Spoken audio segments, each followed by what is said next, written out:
wabarakatuh. Hai teman-teman, perkenalkan nama saya Melisa Herika, NIM 2211030,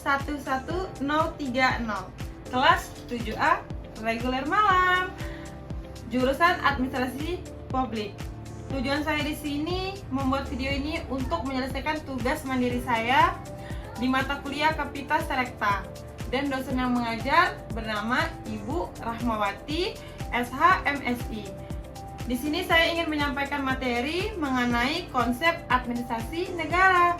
Baiklah, berikut dari materi tersebut. Ditonton sampai habis ya. A few moments later. Konsep administrasi negara. Pengertian administrasi negara. Administrasi negara adalah proses penyelenggaraan kegiatan pemerintahan negara untuk mencapai tujuan bersama, yaitu kesejahteraan masyarakat.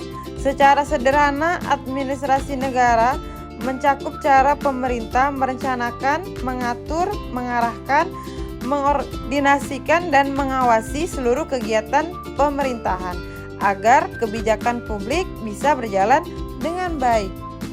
Baiklah, berikutnya ada unsur-unsur administrasi negara. Yang pertama ada organisasi, yaitu merupakan wadah atau struktur tempat aparatur negara bekerja untuk mencapai tujuan negara.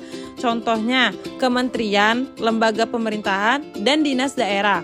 Yang kedua ada manajemen atau pengelolaan, yaitu proses mengatur, mengarahkan, dan mengkoordinasikan kegiatan agar berjalan efektif dan efisien, yaitu meliputi perencanaan, pengorganisasian, pengarahan, dan pengawasan.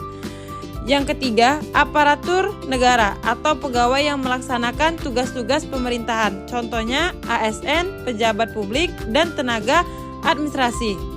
Yang keempat, yaitu keuangan, merupakan segala hal yang berkaitan dengan pembiayaan kegiatan pemerintahan, contohnya seperti penganggaran, pembelanjaan, dan pelaporan keuangan negara.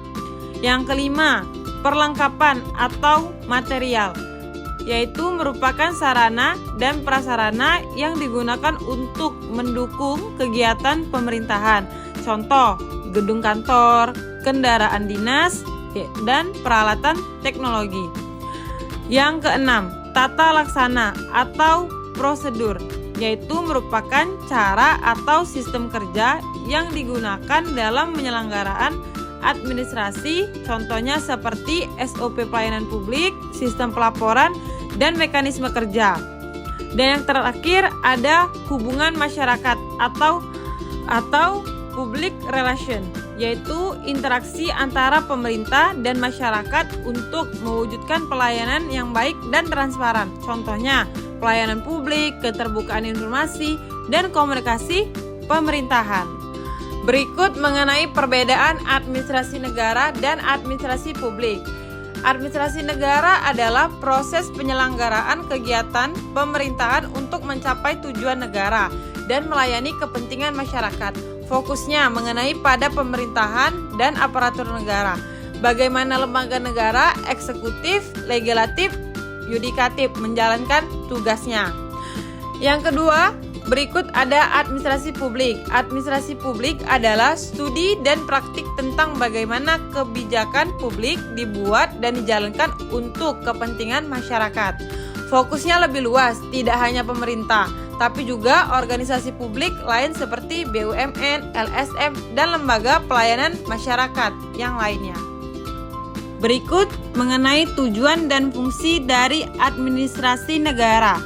Tujuan administrasi negara adalah yang pertama, mewujudkan tujuan negara. Yang kedua, meningkatkan efisiensi dan efektivitas pemerintahan. Yang ketiga, memberikan pelayanan publik yang baik. Dan yang keempat, menegakkan hukum dan pengadilan. Yang kelima, meningkatkan kesejahteraan masyarakat. Dan berikut fungsi dari administrasi negara. Yang pertama, perencanaan atau planning. Yang kedua, pengorganisasian atau organizing. Yang ketiga, kepegawaian atau staffing.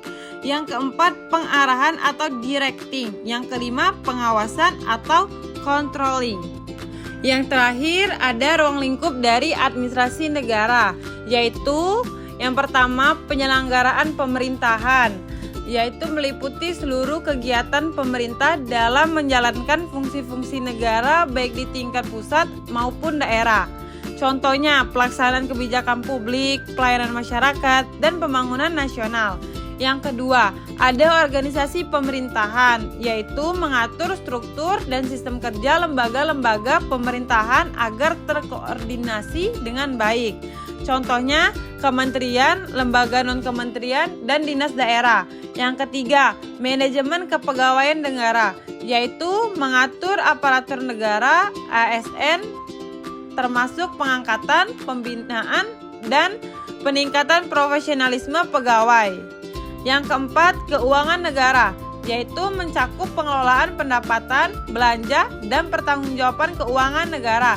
Contohnya penyusunan APBN atau APBD dan laporan keuangan pemerintahan. Kelima, kebijakan publik atau public policy. Proses pembuatan, pelaksanaan, dan evaluasi kebijakan yang dibuat pemerintah untuk kepentingan masyarakat. Yang terakhir, ada hubungan pemerintahan dengan masyarakat, yaitu mengatur interaksi antara pemerintah dan warga negara untuk menciptakan pemerintahan yang terbuka, partisipatif, dan responsif.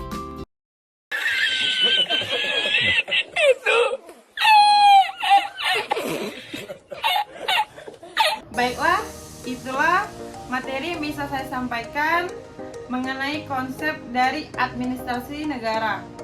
Semoga ilmu yang saya sampaikan bisa bermanfaat untuk teman-teman. Terima kasih sudah menonton. Thanks for watching.